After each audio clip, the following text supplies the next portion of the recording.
sul mercato del lavoro nella Marca. Nei primi 6 mesi del 2019 le assunzioni, pur in aumento, hanno rallentato e 1 su 3 dei neoassunti è straniero. Arrestato dai carabinieri un latitante ungherese ricercato per 63 casi di truffe. L'uomo era nascosto in un casolare a Cessalto. Novità da Roma sulla presentazione delle domande di rimborso per i risparmiatori delle banche venete. Allo studio una semplificazione della procedura. 533 voti favorevoli, 14 contrari, 2 astenuti. Il taglio dei parlamentari è legge. Con la votazione di oggi alla Camera per i trevigiani che abbiamo sentito, una decisione inevitabile. Un romanzo sulla tempesta Vaia a scriverlo l'assessore regionale alla protezione civile Giampaolo Bottaccini, che ha svelato a 20:10 di essersi trasformato anche in scrittore.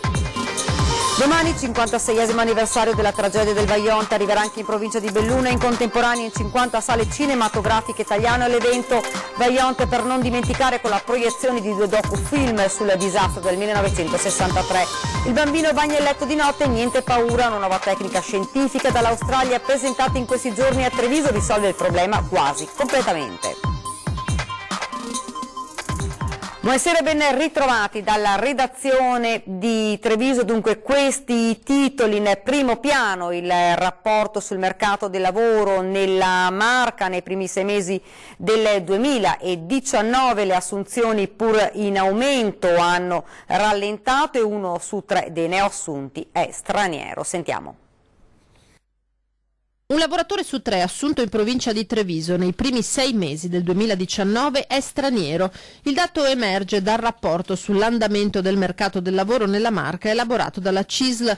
Dei 58.215 assunti, ben 17.035 non sono dunque italiani. Questo è quello che si evidenzia e che vogliamo valorizzare, visto le polemiche che stanno incrementando in questi giorni proprio sul tema dell'immigrazione. Degli immigrati le nostre imprese ne hanno assolutamente bisogno, e lo vediamo anche sul lato delle conferme, per cui sono quei lavoratori che poi non cessano, rimangono all'interno dell'azienda. Un rapporto che fotografa una provincia sempre più a vocazione turistica sulla spinta dell'agroalimentare e in cui il saldo delle assunzioni rimane positivo, più 6.435 rispetto allo stesso periodo dell'anno scorso, ma la crescita occupazionale frena. Inoltre chi assume cerca spesso e volentieri personale non qualificato, braccianti agricoli, operai non specializzati, facchini, addetti alle pulizie.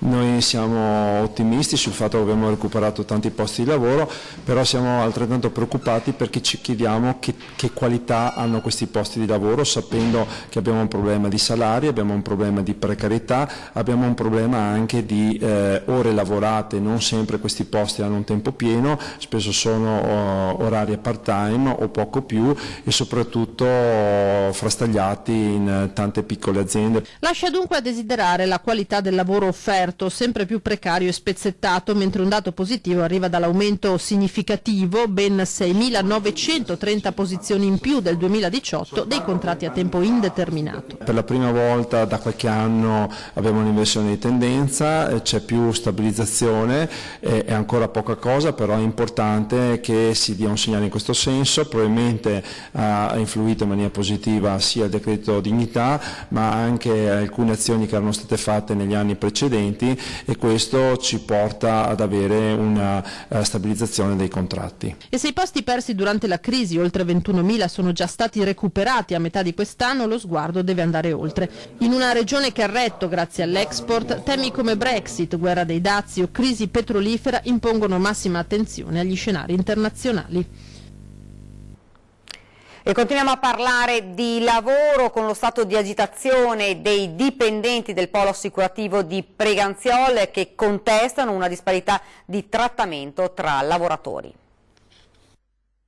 Troviamo ingiusto una differenza e il fatto di creare lavoratori di serie A e lavoratori di serie B, quando fanno la stessa funzione, la stessa mansione. È stato di agitazione per gli oltre 400 lavoratori del polo assicurativo di previdenza sanitaria con sede a Preganziol, di cui fanno parte anche Previ Medical, GF e RBM Salute. A 40 di loro è stato applicato un contratto assicurativo, mentre per gli altri, a parità di mansioni, sono state mantenute condizioni considerate penalizzanti, a cominciare dai 250 euro lordi mensili in meno. una situazione poco onorevole, sarebbe a dire, che in qualche maniera nega il benessere, tradotto per chi è amante dell'inglese il welfare, ai propri dipendenti, voglio dire, siamo almeno al paradosso. Il contratto del commercio in realtà, appunto dicevo, non ci rappresenta, in quanto noi gestiamo polizze tutti i giorni. Per poter svolgere il nostro lavoro dobbiamo conoscere e leggere le polizze, spiegarle ai clienti e applicare le condizioni. Quindi il nostro lavoro assicurativo non commerciale. È da luglio che abbiamo questa situazione in azienda e non ci sentiamo a nostro agio. Abbiamo in programma delle azioni, abbiamo già proclamato lo stato di agitazione il 20 settembre scorso attraverso una serie di assemblee spontanee nei luoghi di lavoro, e successivamente abbiamo intenzione naturalmente di fare nuovamente delle assemblee, ma anche una dimostranza, uno sciopero per l'intero turno di lavoro, se l'azienda naturalmente non darà delle risposte esaustive rispetto alle nostre richieste. Siamo ora alla cronaca. È stato arrestato un latitante ungherese ricercato per ben 63 casi di truffa. L'uomo 40 anni era nascosto in un casolare a Cessalto. Truffatore arrestato dai carabinieri di Venezia. Il modus operandi era sempre lo stesso. L'uomo metteva in vendita auto o parti di ricambio. Una volta adescato l'acquirente iniziava la trattativa, poi decisa la cifra, firmati i documenti, si faceva accreditare l'importo stabilito. Fin qui nulla di strano, ma una volta terminate le operazioni, l'acquirente la macchina non la vedeva proprio e il venditore truffatore si dileguava. Sono ben 63 i casi di truffa per i quali Adrian Laszlo Fajka, ungherese quarantenne, era ricercato. A catturarlo sono stati i militari dell'Arma in sinergia con il Servizio per la Cooperazione Internazionale del Ministero dell'Interno. L'uomo è stato trovato nascosto in un'abitazione rurale a Cessalto. Il quarantenne negli ultimi anni però si spostava continuamente per non farsi trovare. Prima infatti aveva abitato anche nel San Donatese. L'ultima sua fermata però gli è costata cara. Alla sua porta hanno bussato i carabinieri e per lui sono scattate le manette. Ricercato per 63 truffe che hanno portato ad una condanna di 9 anni e 7 mesi di carcere. Sulla testa del quarantenne pendevano già 2 mandati di cattura internazionale emessi dalla Procura Maggiara per i reati di falso commessi nel suo paese tra il 2014 e il 2017. L'arrestato è stato portato nel carcere di Venezia in attesa della procedura di estradizione. Ed è stato denunciato dai carabinieri di Riese X per frode fiscale un 25enne della Costa d'Avorio. Il giovane senza fissa dimora, già conosciuto alle forze dell'ordine, aveva utilizzato un falso sito internet con link apparentemente analoghi a quelli di Poste Italiane. Tramite questo sito è riuscito a carpire in modo fraudolento le credenziali della carta PostPay intestata ad un'impiegata 23enne di Riese, effettuando un accredito di 2.000 euro su un proprio conto di gioco online. L'uomo è stato rintracciato e denunciato. Ed ora parliamo delle novità che arrivano da Roma sulla presentazione delle domande di rimborso per i risparmiatori delle banche venete. Allo studio una semplificazione della procedura.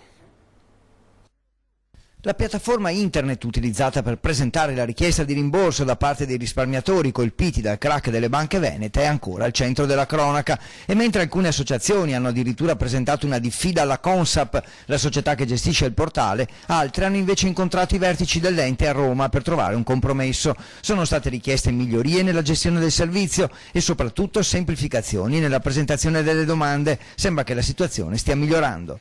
Ci sono ottime novità, semplificazioni, ecco, naturalmente ricordiamo a tutti che i controlli ci sono anche al di sotto dei 35.000 e dei 100.000, quindi sì, massima semplificazione, diciamo che i meritori saranno i veri risparmiatori traditi. Tecnicamente la Consap è un'agenzia statale che attraverso il portale internet deve raccogliere tutta la documentazione degli azionisti, controllare che sia in regola e dare il via agli indennizi previsti dalle ultime disposizioni del governo, un'attività che sembrava rallentata proprio a causa dei problemi tecnici del portale. Le cose sembrano dunque in via di miglioramento, ma attenzione perché i controlli saranno comunque rigorosi. Adesso la procedura sul portale verrà semplificata, ma attenzione, non bisogna confondere la semplificazione della presentazione della domanda con poi l'istruttoria che faranno, in quanto la presentazione è solo un atto telematico, poi tutte le domande, anche quelle inferiori ai 35 e 100.000 euro, verranno verificate sia come requisiti oggettivi e soggettivi. I prossimi giorni e le prossime settimane saranno decisivi per un'accelerazione delle procedure che riporterebbe il sereno anche tra le varie associazioni di risparmiatori, oltre che ridare ottimismo ai risparmiatori stessi, le vere vittime di tutto. Il taglio dei parlamentari è legge, poco fa alla Camera la votazione che con 553 sì e 14 no ha approvato il disegno di legge per la riduzione del numero dei parlamentari che passeranno da 630 a 400 alla Camera e da 315 a 200 al Senato, e sentiamo che cosa ne pensano i trevigiani. Taglio dei parlamentari. Lei è favorevole o contraria? Io sono favorevole. Favorevole? Sì. Favorevole? Sì, favorevole al taglio. Contraria. Sì, non so se sia la cosa che può risollevare le sorti dell'economia, però insomma dipende, è tutto relativo. Favorevole? Perché? Perché sono un po' troppi. Si può fare anche con meno? Si può fare anche con meno, sì. Con meno parlamentari assolutamente, e quindi meno soldi che la casta spenderebbe per loro. Sono troppi in rapporto al numero della popolazione, credo che sia uno dei numeri più elevati d'Europa. Favorevole, sì. Sarebbe una cosa giusta, sì. Favorevole. Ma sono favorevole fondamentalmente, perché a questo punto abbiamo sì un risparmio, anche se minimo, e tutto sommato una concentrazione di rappresentanza a livello regionale penso sia sufficiente. Si poteva anche affrontare l'argomento di cambiare la Costituzione, secondo me anche il bicameralismo perfetto ha fatto il suo tempo. Favorevole. Perché?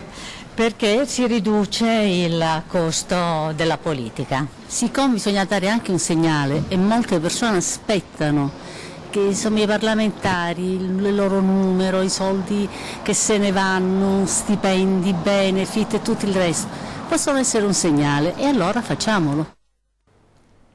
Voltiamo pagina, accordo tra ULSS 2, Marca Trevigiana e Confcommercio per semplificare la burocrazia di bar e tavole calde. Questo progetto di semplificazione a tutto tondo per le 8.500 microimprese alimentari della provincia di Treviso nasce per sostenere e accompagnare le aziende per innalzare il livello di sicurezza alimentare e della qualità offerta al consumatore. Con questa firma l'ULSS Trevigiana taglia una parte della burocrazia che ogni giorno attanaglia le microimprese alimentari della Marca. Bar, tavole calde, ristorantini da decenni erano le prese con le quotidiane schede di salubrità imposte dallo stesso protocollo utilizzato per la grande industria alimentare. Un adempimento inutile oltre che oneroso. Il vecchio manuale era uno strumento opportuno per chi sapeva usarlo, impegnativo e obsoleto per chi non lo usa. Ora non serviranno più le autocertificazioni se non per segnalare eventuali problemi affrontati nel corso dell'attività. L'operatore deve operare ogni giorno al meglio delle proprie possibilità, senza dover mettere crocette o scritte che poi possono essere più o meno corrette. Se c'è un controllo, deve trovare quel controllo la situazione perfetta, però quella situazione perfetta deve essere il buon senso che l'operatore deve dare al luogo di lavoro, a dove manipola il cibo, a dove appunto lavora per dare il bene all'avventore, e non a fare carte che poi vanno su dei libroni e poi non si sa nemmeno dopo anni se si devono ancora tenere o se si può buttare via.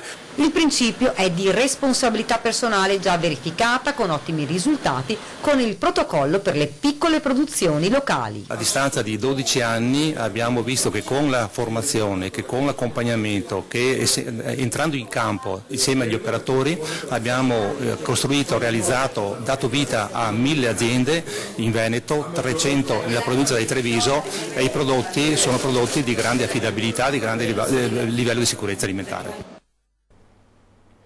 Un romanzo sulla tempesta a Vaia, a scriverlo l'assessore regionale alla protezione civile Giampaolo Bottaccini, che ha svelato a 20 e 10 di essersi trasformato anche in scrittore. L'ha intitolato I giorni di Vaia e lui, l'autore, in genere schivo, riservato, ha provato a raccontare il lato umano dell'emergenza affrontata un anno fa sulle montagne venete. Giampaolo Bottacina, assessore regionale all'ambiente e alla protezione civile, ha svelato in diretta a 20:10 di aver scritto un libro, un romanzo sulla devastazione dell'Agordino, del Cadore e del Feltrino. È una specie di diario che racconta gli eventi che ci sono stati in quei giorni, quindi, anzi comincia qualche giorno prima, comincia con l'incendio dei Taibon, no? Certo. Che avete seguito anche in diretta, e racconta un po' tutto quello che è successo dal mio punto di vista, come l'ho vissuta io. Ho cercato anche di, come dire, semplificare alcuni concetti, scrivendo anche delle cose che non sono perfettamente corrette, ma così per coinvolgere e per trasferire più che altro emozioni. Un'esperienza, quella di Bottacin, per lunghi tratti condivisa proprio con la nostra emittente, che ha raccontato la devastazione in lunghe dirette e che a fine mese, a un anno da quei drammatici eventi, li ripercorrerà in un documentario. Ho citato quello che abbiamo fatto, cioè che venivo qui la sera, e quindi è proprio descritto. Ma qualcuno mi ha detto, quando ti vedevo in TV mi davi comunque l'impressione di avere la cosa sotto controllo. Ma la realtà affrontata ora dopo ora era drammatica, interi paesi senza acqua ed elettricità, l'urgenza di fare presto malgrado le lungaggini burocratiche, il soccorso delle famiglie o degli anziani rimasti isolati, come una pensionata raggiunta a piedi nella sua casa da 2 volontari. La signora li ha abbracciati, si è messa a piangere e ha detto: io non pensavo ci fosse qualcuno che stava pensando a me. Allora loro sono entrati e hanno detto: signora, sta bene, si sente bene, avevano portato qualche medicinale, perché insomma può sempre accadere, e un po' d'acqua, hanno dato l'acqua alla signora, e la signora ha detto: guardate, fatemi solo un favore, state qua un quarto d'ora con me.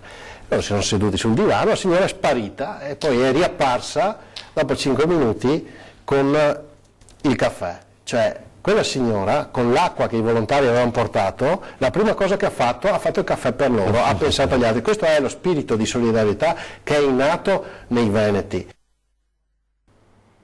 Ed ora parliamo di una tecnica scientifica che arriva dall'Australia. Il bambino bagna il letto di notte, niente paura, una nuova tecnica basata su esercizi fisici risolve il problema quasi completamente. Sentiamo. Per molti bambini, e non di meno per i genitori, è un problema che rischia di essere vissuto come un vero e proprio dramma, soprattutto quando non se ne va da solo. Stiamo parlando dell'enuresi notturna, meglio conosciuta come pipì a letto. Normale subito dopo l'abbandono del pannolino, quando il bimbo ha 2 o 3 anni, ma poi le perdite via via scompaiono spontaneamente. Quando questo non succede però, il bambino può continuare a bagnare il letto più a lungo. Si calcola che questo incidente di percorso coinvolga dal 15 al 20% dei bambini dai 5 anni in su, talvolta anche fino agli 11 anni. Ma una recente scoperta sembra destinata a segnare una svolta e risolvere il problema una volta per tutte. Arriva dall'Australia ed è stata presentata a Treviso dal suo autore nel corso di un convegno sui disturbi del pavimento pelvico. Fondamentalmente devono fare degli esercizi specifici mettendosi in posizione accovacciata. In pratica una ginnastica appositamente studiata, secondo lo studio condotto dal professor Petros, messa in pratica sui bambini dai 6 agli 11 anni con esercizi quotidiani di piegamento per circa 4 mesi, ha dato risultati molto promettenti. Si è visto che nell'86% dei casi c'è una guarigione o comunque un miglioramento completo della sintomatologia. Per anni dunque si è sbagliato l'approccio a questo disturbo, ritenendolo comportamentale e non banalmente fisico. The problem is not in the head. The problem is in the ligaments. Non è un problema psicologico e nemmeno riferibile al comportamento del bambino che magari si dimentica o non vuole andare in bagno prima di dormire. Sbagliato quindi il rimprovero e dare la colpa al bambino. Tutto dipenderebbe da un corretto sviluppo della muscolatura pelvica, aiutabile all'occorrenza con la corretta ginnastica. Ed ora ci fermiamo un attimo, c'è la pubblicità. Viso. Rieccoci nuovamente in studio ed ora siamo alla nostra pagina da Belluno e provincia.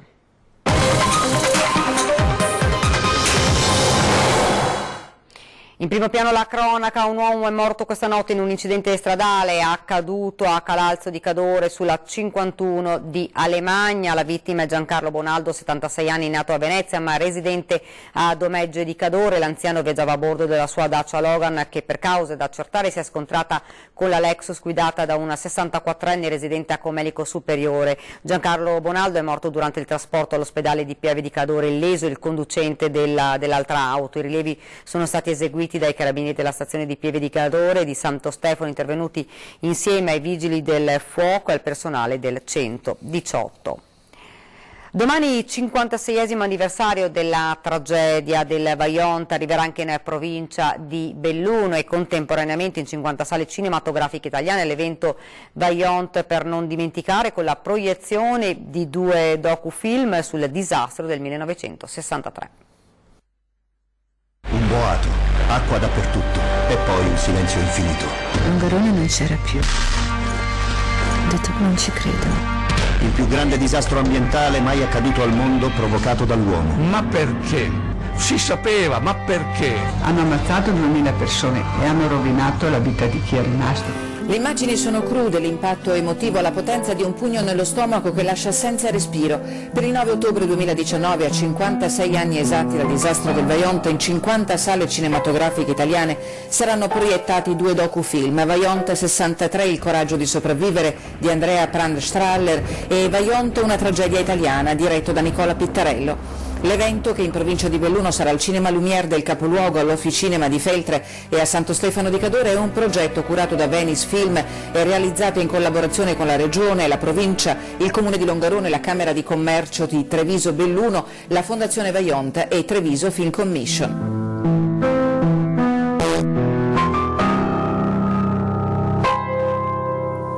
L'evento, preceduto da una conferenza stampa di commemorazione al Senato, è stato presentato lo scorso settembre alla Mostra del Cinema di Venezia e racconta la tragedia immane, conseguenza di precise colpe umane, attraverso la voce dei superstiti, dei sopravvissuti e dei soccorritori, oltre alla ricostruzione del processo dell'Aquila con l'ultimo contributo del giudice istruttore Mario Fabbri, scomparso lo scorso maggio. Mi sono posto molte volte la domanda, senza trovare una risposta nei fatti, se la lezione del Vajont sia servita a qualcosa o no. Il 9 ottobre, sottolinea il presidente Luca Zaia, è una data divenuta un monumento morale contro il più incauto e incosciente sfruttamento della natura da parte dell'interesse dell'uomo. È una ferita atroce e mai rimarginata nel cuore di molti nostri corregionali. È un monito affinché la politica sia buon governo, capacità di prevenire e intervenire creando condizioni di sicurezza e sia strumento essenziale per dare sempre garanzie di giustizia.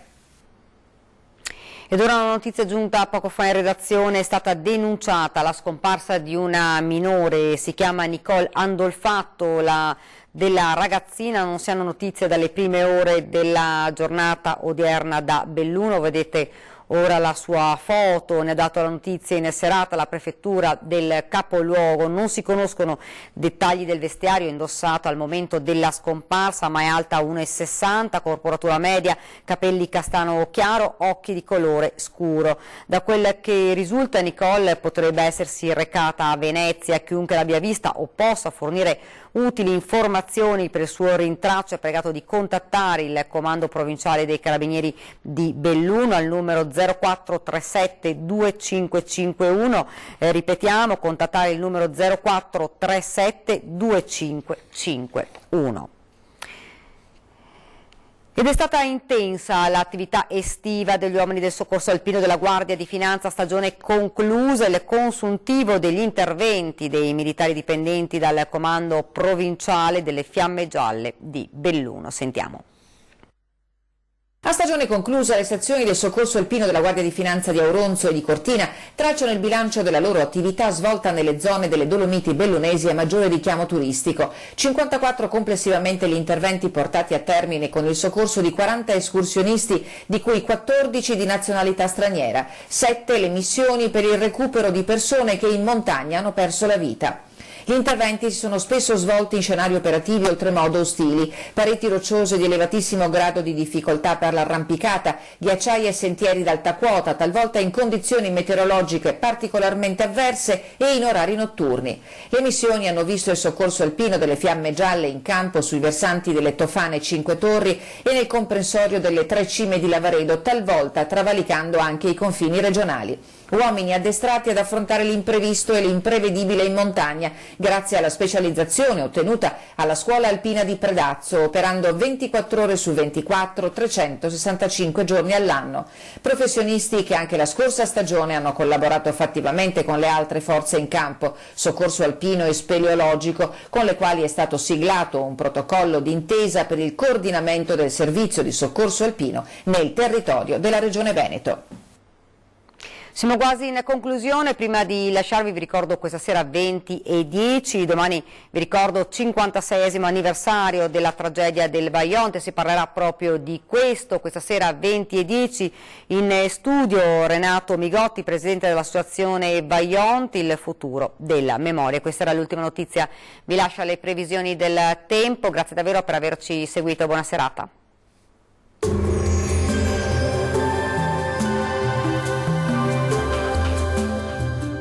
Tonus Laboratorio del Piede, centro altamente specializzato nella costruzione di plantari su misura, dedica nuove tecnologie di rilevazione dei carichi posturali per dare voce alla filosofia di benessere che lo caratterizza. Benvenuti al Meteo. Nella giornata di mercoledì 9 ottobre farà il suo ingresso una nuova perturbazione e il tempo dunque tornerà a peggiorare. Vediamo la situazione nel dettaglio. Sul Veneto fin dal mattino il cielo risulterà molto nuvoloso, qualche spazio soleggiato solamente sui settori centro-meridionali. Col passare delle ore nubi in generale aumento e piogge via via più diffuse un po' dappertutto entro la serata. Temperature minime tra 9 e 12 gradi, valori massimi compresi invece tra 15 e 20 gradi. Ci spostiamo ora sul Friuli Venezia Giulia, dove il cielo risulterà via via più nuvoloso dal pomeriggio, con prime precipitazioni inizialmente sui rilievi, poi anche un po' dappertutto entro sera-notte. Temperature minime tra 11 e 14 gradi, valori massimi oscillanti invece tra 17 e 19 gradi.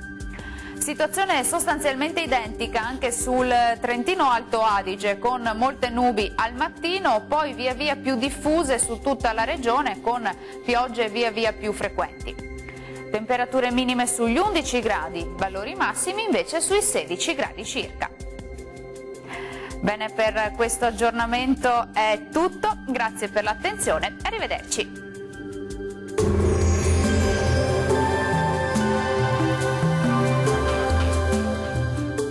Tonus è il miglior negozio di calzature e moda comoda. Qui troverete il più vasto assortimento di calzature Fratelli Tomasi, eleganza e comodità, perché camminare è vivere.